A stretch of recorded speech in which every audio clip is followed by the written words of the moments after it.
नमस्ते प्रणाम। मैं हूँ किरण प्रजापति। मेरे चैनल का नाम है संगीत बाय किरण। संगीत बाय किरण के चैनल पे आप लोग का दिल से स्वागत है। दोस्तों, आप लोग कैसे हैं? उम्मीद करती हूँ अच्छे होंगे। आप लोग के बीच में एक कन्यादान गीत लेकर आई हूँ। कैसा लगेगा कमेंट बॉक्स में ज़रूर बताइएगा।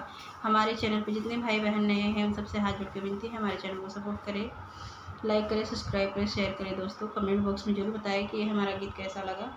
तो चलिए हम सुनाते हैं।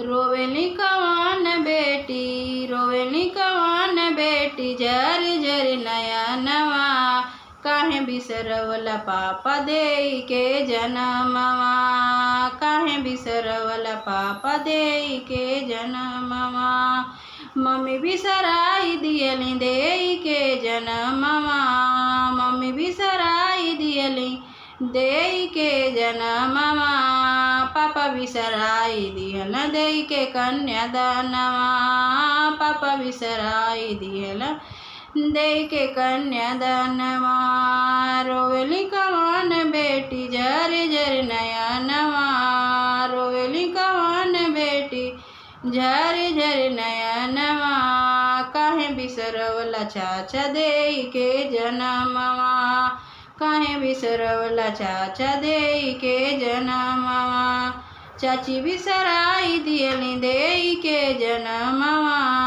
चाची बिसराई दियली देई के जनमवा, चाचा बिसराई दियल देई के कन्यादानवा, चाचा बिसराई दियल देई के कन्यादानवा, रोवेली कवान बेटी जर जर नया नवा, रोवेली कवान बेटी झर झर नया नवा, काहे बिसरवला पापा देई के जनमवा, काहे बिसरवला पापा देई के जनमवा।